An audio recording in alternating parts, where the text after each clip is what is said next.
히로시마 원폭, 민간 무차별 공격, 국제조약 위반. 김성진 기자. 원폭 국제민중법정 실행위원회 주최로 지난 7일 경북 성주시 가야호텔에서 열린 1945년 미국의 핵무기 투하의 책임을 묻는 원폭 국제민중법정 제1차 국제토론회에서는 미국 원폭 투하의 정치, 군사적 의미를 분석하고 그 불법성을 규명하는 데 초점을 맞췄다. 한국과 유럽, 일본 등 국제법 전문가들은 히로시마와 나가사키 원폭 투하가 민간인을 무차별적으로 공격하고 불필요한 고통을 야기하는 물질을 사용했으며 국제인도법에 반하는 행동이라는 데 의견이 일치했다. 특히 에릭 데이비드 브리셀 자유대학교 명예교수는 미국의 원폭 투하의 유죄를 입증하는 국제법 규칙을 다음과 같은 4가지로 요약했다. 첫 번째, 민간 주민 공격 금지. 두 번째, 불필요한 고통을 주도록 고안된 무기나 물질 사용 금지. 세 번째, 화학무기 사용 금지. 네 번째, 인도법 및 공공양심에 반하는 전투수단 사용 금지. 데이비드 교수는 전투원과 비전투원을 구분하고 무고한 희생을 초래하는 무기를 배제하는 내용의 상트페테르부르크 선언을 인용해 국가가 전시에 달성하기 위해 노력해야 할 유일한 합법적 목적은 적의 군대를 약화시키는 것이라며 민간 주민에 대한 군사작전은 불법이라는 결론이 나온다고 했다. 또 그는 전쟁의 수단과 방법을 제한하는 헤이그 제4협약 부속 6전법 및 관습에 관한 규정을 인용해 어떤 수단에 의해서든 방어되지 않은 도시, 촌락, 주택 또는 건물에 대한 공격 또는 포격은 금지된다고 말했다. 그러면서 히로시마와 나가사키의 당시 군부대와 군수공장 등이 위치해 있다고 하더라도 민간인 공격 금지를 감안한다면 히로시마와 나가사키의 원폭 투하가 불법이었다고 결론을 내릴 수 있다고 했다. 아울러 그는 헤이그 제4협약 부속 6전 규정에서 불필요한 고통을 야기하는 무기, 발사체 또는 물질을 사용하는 것은 특별히 금지된다면서 피폭자들이 유방암, 피부암, 결장암, 후두암 등에 걸린 사례를 언급한 뒤 그러한 질병은 전쟁 종료된 뒤 발생한 것이고 불필요한 고통에 해당한다고 했다. 이 같은 법리는 원폭 투하에 대한 최초의 사법 판단인 1963년 도쿄 지방법원의 시모다 소송에서도 인용된 바 있다. 당시 도쿄 재판부는 원자폭탄을 투하하는 행위는 불필요한 고통의 야기를 금지하는 전쟁법의 기본 원칙에 반하는 것으로 간주될 수 있다고 했었다. 데이비드 교수는 생물학 무기와 화학무기 사용을 금지한 다자조약인 1925년 제네바 의정서에서 핵무기를 다루지 않았기 때문에 1945년 원폭은 해당되지 않는다는 일각의 주장에 대해선 주되는 효과의 기준을 핵무기의 주요 효과 중 하나인 방사능에 적용하는 것을 배제하는 것은 아니다라고 선을 그었다. 한국인 원폭 피해자 관련 소송을 오랫동안 진행해왔던 최봉태 대한변협 일제 피해자 인권특별위원장은 데이비드 교수의 결론에 동의를 표했다.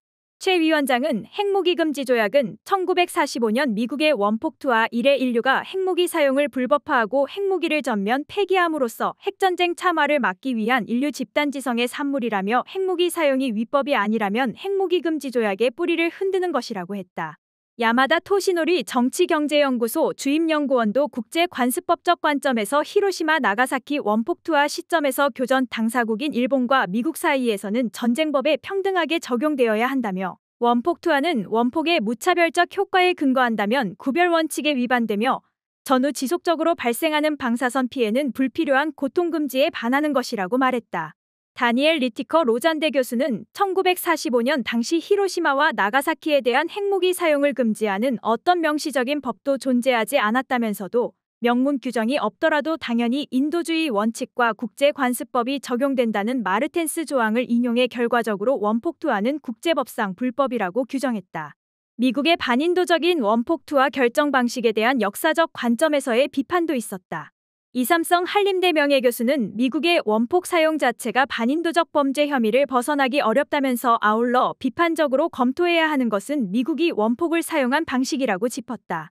이 교수는 트루먼 행정부는 일본에 무조건 항복을 요구하는 포츠담 선언에서 원폭 사용 계획을 밝혀 경고하지 않았을 뿐 아니라 그 선언에 대한 일본의 반응을 확인하는 절차를 생략했다며 트루먼 행정부 고위층은 포츠담 선언을 공표한 이틀 전 히로시마를 포함한 여러 개 도시들에 대한 순차적인 원폭 투하 명령을 하달했다고 밝혔다. 이 교수는 미국은 히로시마 원폭의 효과를 확인한 후에 나가사키에 대한 또 하나의 원폭 투하를 검토하는 절차도 밟지 않았다며 반인도적 무기의 반복적 사용을 피하기 위해 소련의 대일본 전쟁 선포로 일본의 항복이 얼마나 앞당겨지는지를 확인해 보려는 어떤 노력도 기울이지 않았다고 말했다. 그는 원폭 사용으로 일본 식민 지배로부터 한국의 해방을 다소 앞당겼다는 것은 역사적 사실로서 부정하기 어려울 것이라면서도 한국의 조기 해방이라는 것 자체가 한국인 수만 명을 포함한 수십만 민간인에 대한 미국의 의도적인 대량 살육을 정당화하기는 어렵다고 했다. 아울러 이날 토론회에서는 NPT 사전 행사로 국제민중법정을 배치하는 방안에 대한 논의도 이뤄졌다. 참가자들은 미국 시민사회와 의회의 반응을 이끌어내는 데 주력해야 한다는 의견을 제시했다. 야요이 츠지다 원수폭금지 일본협의회 사무차장은 일본 피폭자협회와 원수협 등이 미국 변호사를 찾지 못한 사례와 베트남 고엽제 재판에서 미국 대통령을 고소하는 것이 사실상 불가능한 상황을 상기하며 미국 시민운동단체의 반응을 이끌어내는 것이 큰 도움이 될 것이라고 말했다. 그는 민중법정이든 다른 형태로 하든 성공시키기 위해서는 정부, 국제시민단체, 미국의 시민운동계, 언론, 법조인 등으로부터 폭넓은 지지와 동의를 얻는 것이 기본 전제라며 한국 조선인 피폭자의 피해를 전체적으로 철저하고 상세하게 조사하고 그 비인도성, 불법성을 법조계에도 언론에도 알려서 한국, 북한, 일본, 미국의 여론을 조성해야 한다고 말했다. 세계 여성평화운동단체인 위민 크로스 DMZ의 콜린 무어 대변인은 2026년 NPT 검토회의 이전에 사법 프로젝트를 미국 의회에 홍보하는 것이 중요한 전제 조건이라며 미 의회는 미국 국민의 대표로서 미국 외교정책 형성에 중요한 역할을 한다고 말했다.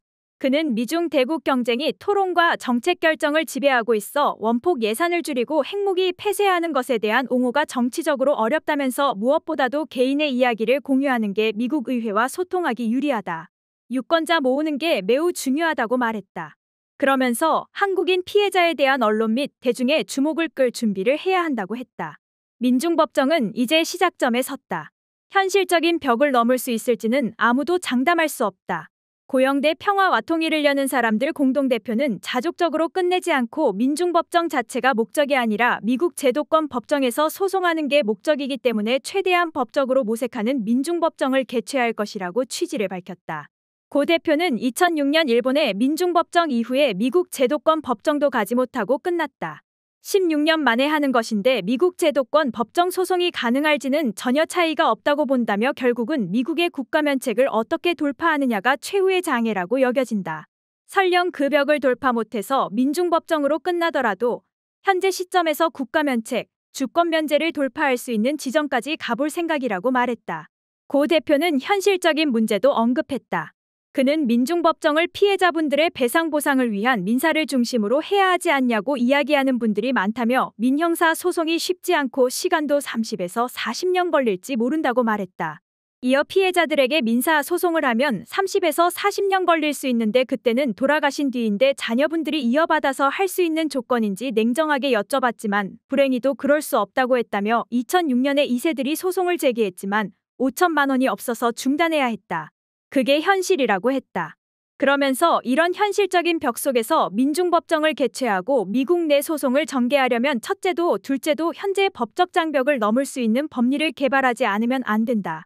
그렇게 해서 미국 내 법정 소송이 가능해지면 미국의 핵동맹체제, 확장억제 정책에 대한 많은 자료 접할 수 있을 것이고 핵동맹과 확장억제 파열구를 낼 수 있을 것이라며 국내외 어떤 단체든 조금이라도 힘을 얻을 수 있다면 협력의 폭을 넓히고 가능성을 넓히겠다고 말했다. 원폭 피해자 1세이자 원폭 피해자협회 감사를 맡고 있는 이기열 씨는 저희들이 일본의 28번 소송에서 25번 승소했다. 처음엔 계란으로 바위치기였지만 시민단체의 도움으로 됐다. 미국도 마찬가지다라며 1,800여 명의 피해자가 남았는데 78살인 제가 막내다. 피해자들은 죽기 전에 사과라도 받았으면 한다. 이 나이에 돈 욕심이 있겠는가. 그건 나중 문제고 회원들 마음이 대부분 그렇다. 이제 황혼길에 접어들어서 그 전에 억울함이라도 풀고 가자는 마음이라고 덧붙였다.